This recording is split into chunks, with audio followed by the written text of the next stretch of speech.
Gawat, Habib Rizik Syihab difitnah boneka FPI.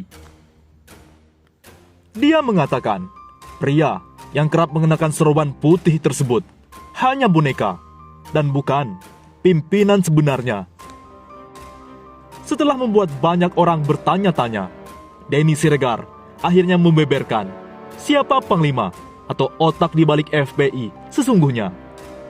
Menurut dugaannya adalah Munarman. Dilihat dari akun media sosial pribadinya, kendati Denny Siregar menggunakan nama Munarboy, namun publik mengetahui bahwa itu merujuk kepada Munarman. Apalagi di cuitan sebelumnya, ia dengan lugas meyakini Munarman merupakan panglima FPI sebenarnya. Sungguh kejam fitnah. Katanya, sejak Munarboy masuk FPI, dia dengan cepat masuk ke ring 1 dan ada di samping Rizik.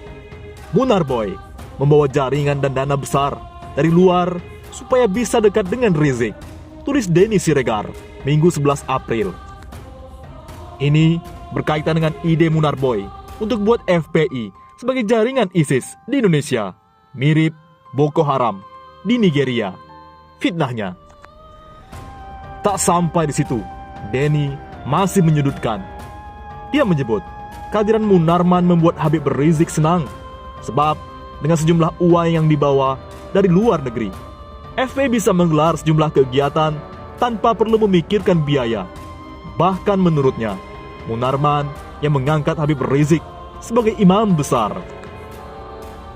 Itulah awal perubahan FPI yang dulunya Ahlussunnah wal Jamaah bermetamorfosis jadi Wahabi. Fitnahnya. Sejak kehadiran Munarman, FPI lantas terbelah. Sebab kata dia, ada sejumlah elit yang tak setuju dengan paham Munarman. Tapi Munarboy lebih kuat karena dia bawa dana internasional. Sedang elit lainnya cuma andalkan donasi. Lagian, mereka semua tidak sepintar Munarboy yang langsung buat laskar jihad. Fitnahnya lagi. Tak sampai di situ, Habib Rizik yang merupakan cucu Nabi, kata Denny, sangat cocok dijadikan boneka. Astagfirullah. Kultur muslim yang hormat kepada keluarga Nabi inilah, menurutnya, yang coba dimainkan Munarboy. Munarboy inilah mastermind sebenarnya, sedangkan Rizik cuma boneka, sebagai simbol dengan konsep imam besar untuk raih pendukung. Rizik itu boneka sempurna. Predikat cucu Nabi bikin banyak orang simpati padanya. Kultur muslim Indonesia yang hormat pada keluarga Nabi inilah yang dimainkan Munarboy. Fitnahnya kejam. Tak sampai di situ, dia menambahkan,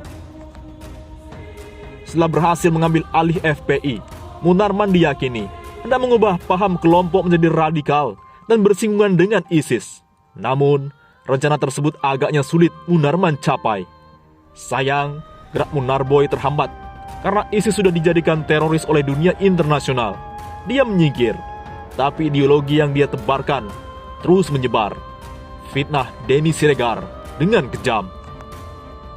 Oleh karena itu, anak buah Prabowo Subianto angkat bicara. Miris.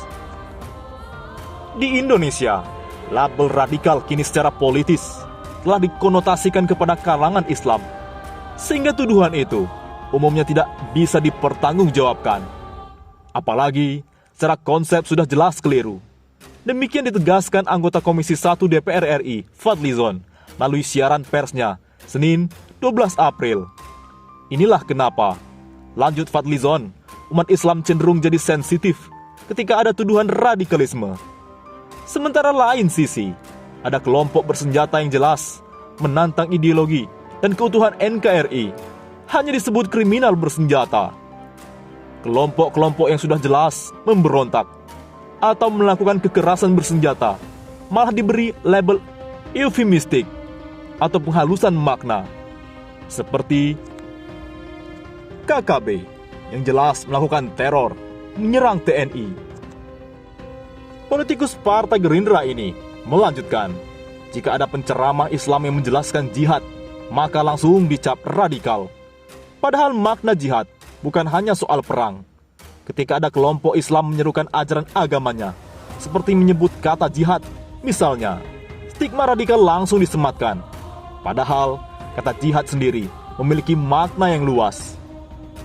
Dia mengatakan, sebagai negara dengan mayoritas penduduk muslim, pejabat publik mestinya berhati-hati dalam melontarkan pernyataan terkait soal keislaman.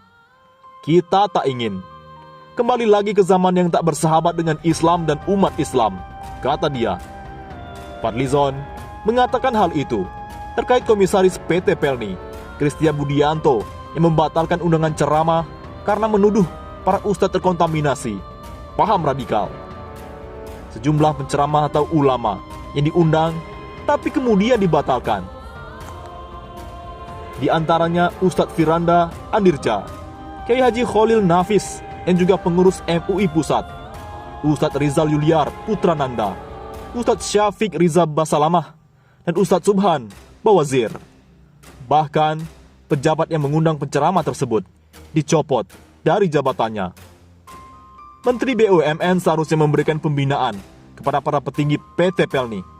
Hak karyawan PT Pelni untuk beribadah atau melakukan kegiatan keagamaan tak seharusnya diintervensi oleh direksi atau komisaris. Itu mengesankan tugas direksi dan komisaris BUMN jadi bersifat remeh-temeh, belaka. Tegas anak buah Prabowo Subianto itu. Di lain sisi, Denny Siregar, jangan fitnah. Isu radikal untuk menutupi kerugian dan banyak hutang di BUMN. Isu radikal dihembuskan pendukung Jokowi di lingkungan BUMN sebagai taktik untuk menutupi kerugian dan banyak hutang di perusahaan plat merah itu. Hal ini disampaikan anggota Komisi 11 DPR RI fraksi PKS Ref Rizal. Jualan isu radikal untuk menutupi perusahaan merugi dan banyak hutang. Gitu ya mas, kata politikus itu. Seperti ramai diperbincangkan, Komisaris PT Pelni Kristia Budiarto alias Kang Dede mengumumkan batal. Acara pengajian Ramadan yang direncanakan akan digelar Badan Kerohanian oleh PT Pelni. Tindakannya mendapat kritik keras dari banyak pihak. Terlebih, dia menyebut kata radikalisme dalam pengumuman pencopotan pejabat PT Pelni yang terlibat dalam kepanitiaan acara pengajian itu. Komisaris Pelni pengen ngetop, tapi bikin gaduh. Ref Rizal pun menyebut adanya Islamofobia. Zaman now, bikin pengajian Ramadan dituduh radikal dan langsung diberi sanksi. Wah, bahaya. #Islamfobia, kata Ref Rizal di akun Twitternya. Padahal, BUMN saat ini terlilit hutang yang mencapai ribuan triliun. Seperti dilansir oleh IDX Channel, utang luar negeri BUMN mencapai 2.140 triliun rupiah pada kuartal 3 2020. Sayangnya, kontribusi dividen ke negara masih minim. Dasar buzzer RP, harusnya itu yang Anda kritik. Bagaimana menurut pendapat Anda?